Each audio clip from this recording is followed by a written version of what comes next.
groups. Joining us now, Democratic Congressman Jared Moskowitz of Florida. And Congressman Moskowitz previously served as Florida's Director of Emergency Management. So I wanted to get your insights. I'm sure you have a lot of thoughts on not just the response to the catastrophe in Texas, but also the attitudes and changes and cuts toward these federal programs. Yeah, first, let me say, obviously, the devastation out of Texas is on a level of, heartbreak. You're talking 120 people, 36 kids, and a lot of people are still missing. I mean, this is one of the worst floods in modern time. And so obviously our heart breaks for the community that's experienced this. I mean, but at the same time, this is what government is for. Government is supposed to be there in your time of need. Government is supposed to help when there are these major disasters that are over the capacity of local governments. That's what FEMA is for.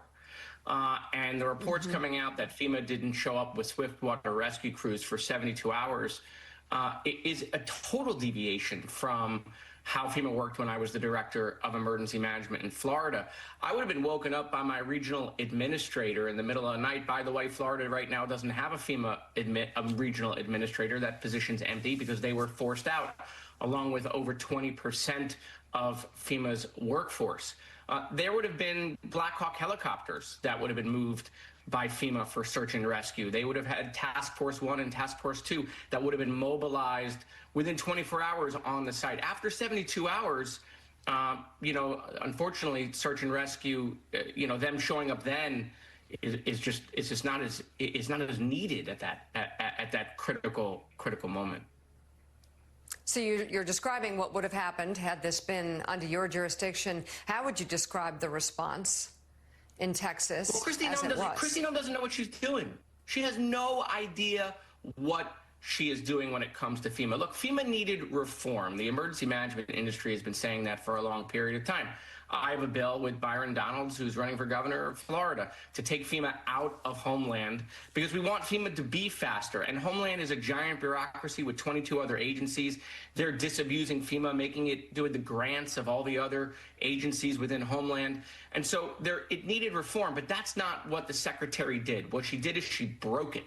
Okay, and she broke it on purpose so that when it fails this summer, she can say, oh, see, we told you FEMA doesn't work. But I actually don't think people in the West Wing know how bad FEMA is, know how bad what she's done to FEMA. She's appointed an interim administrator with zero emergency management experience. That was on purpose because she doesn't want anything to happen unless it comes to her desk.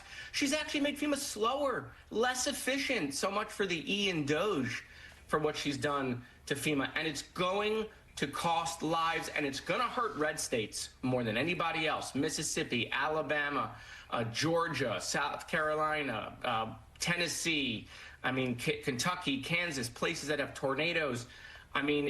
This is not good for states that would go bankrupt without FEMA, and they've slowed down the reimbursement process to the slowest it's ever been. Well, when you slow down reimbursement, you slow down resources. That means cities and counties slow down their decisions because they don't know if they're going to get reimbursed, and they don't have the funds to do major disaster cleanup. So this is a total disaster going into hurricane season. Let's just pray we get lucky and we don't have a bad hurricane season. But if we do, I think you could see a Michael Brown moment.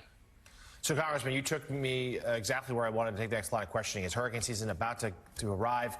You just listed a lot of states that are traditionally in the path of hurricanes. Of course, Florida, your home state, right there as well. So in the interim, as you've raised a lot of concerns here about FEMA, is there anything that Congress can do right now to try to mitigate what you're saying are the dangerous cuts from the administration? Oh, Congress could have done a lot of things in the last 8 months on this topic. I've had dozens of conversations with members, and they've been dialoguing with their relationships in Homeland and in the White House.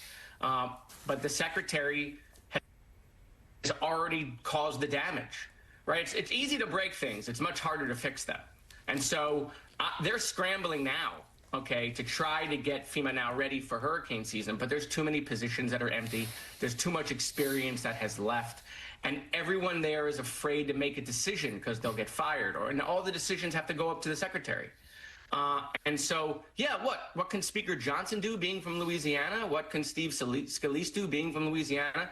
They can be making sure they're pushing the White House to get FEMA ready, to get those declarations fast, to do pre-landfall declarations. That's what we're used to when a hurricane is coming 3-4 days before. They do a pre-landfall declaration, which allows them to move logistics. It allows the locals to know they're getting reimbursed. You know, it allows you to pre-position resources in the field, ice, water, power generation.